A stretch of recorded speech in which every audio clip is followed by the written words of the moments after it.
Bismillahirrahmanirrahim. Assalamualaikum warahmatullahi wabarakatuh.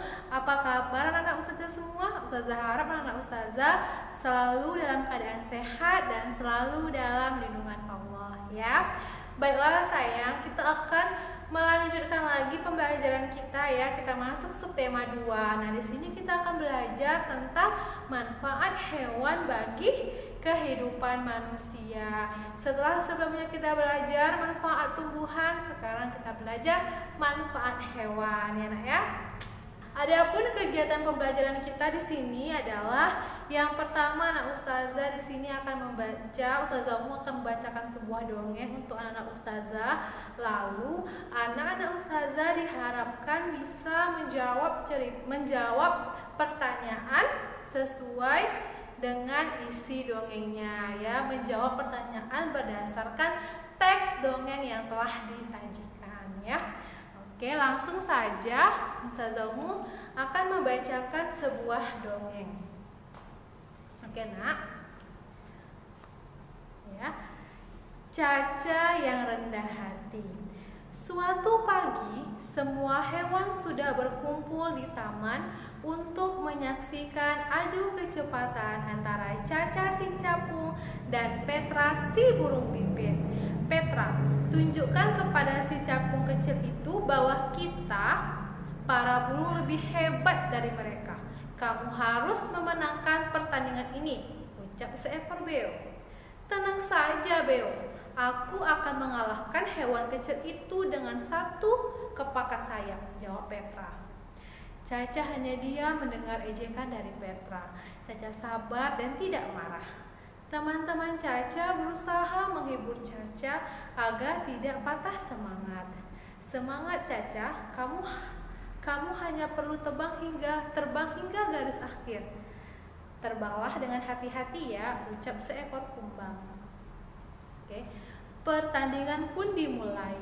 Caca dan Petra harus terbang mengelilingi kebun anggur di taman. Hewan yang tiba di garis akhir lebih dahulu akan dinyatakan sebagai pemenang. Petra mengepakkan sayapnya dengan cepat dan berhasil mendahului Caca ya. Caca pun tertinggal cukup jauh di belakang Petra. Walaupun demikian, Caca tidak menyerah. Ia tetap mengepakkan sayapnya dan berusaha terbang mengejar ketinggalan. Caca terbang dengan cepat tetapi tetap dengan hati-hati.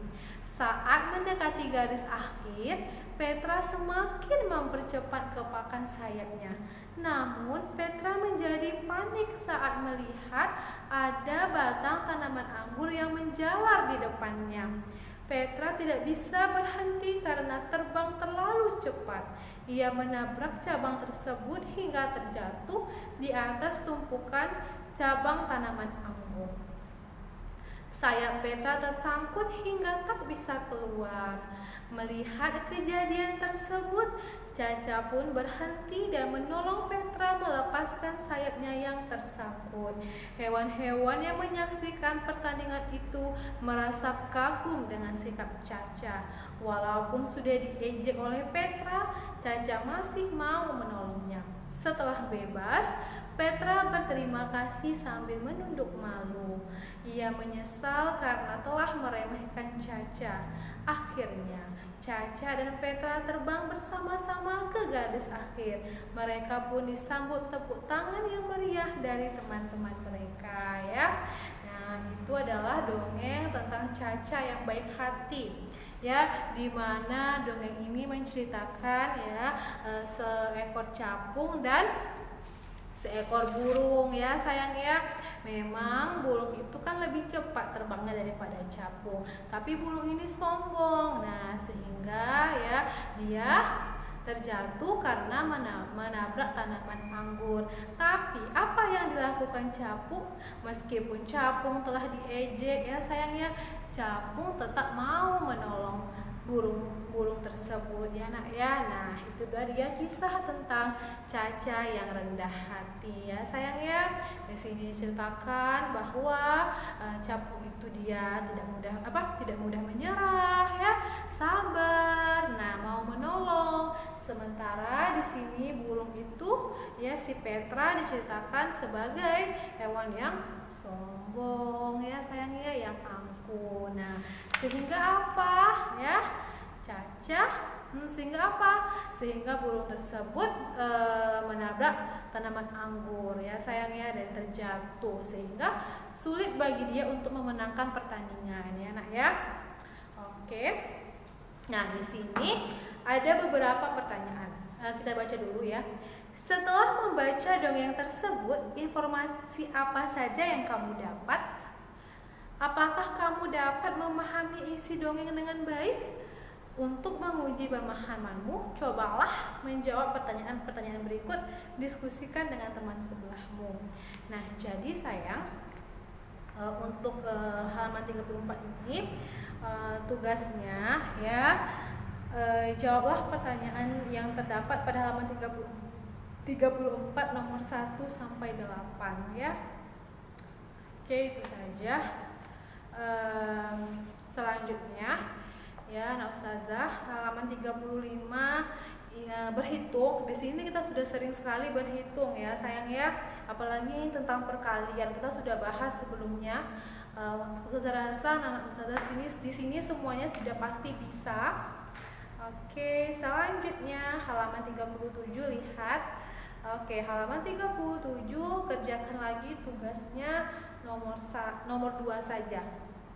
Ya, halaman 37 hanya nomor 2, halaman 34 nomor 1 sampai 8. Oke, demikian dulu untuk hari ini. Semoga ilmu yang ustazah sampaikan selalu bermanfaat untuk anak ustazah, dan anak ustazah mau mengamalkannya dalam kehidupan sehari-hari ya sayang ya. Kita belajar bagaimana sikap kita kepada orang tua, kita harus menghormati ya, menyayangi yang lebih kecil. Kita belajar bagaimana kita harus berbuat baik kepada manusia, kepada hewan, kepada tumbuhan ya. Ustazah harap anak ustazah mau mengamalkan apa-apa saja yang telah ustazah sampaikan ya nak ya.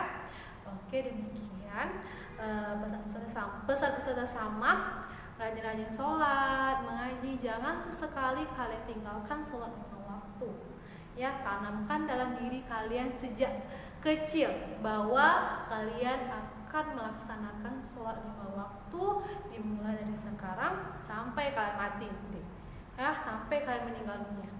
Jangan sesekali kalian tinggalkan sholat 5 waktu. Kenapa? Karena ketika kalian kecil, kalian sudah terbiasa meninggalkannya, maka ketika telah dewasa akan sulit untuk mengubahnya. Ya, kebiasaan baik itu ditanamkan sejak kecil ya nak ya. Oke, demikian. Ustazah tutup dengan wabillahi taufiq wal hidayah. Wassalamualaikum warahmatullahi wabarakatuh.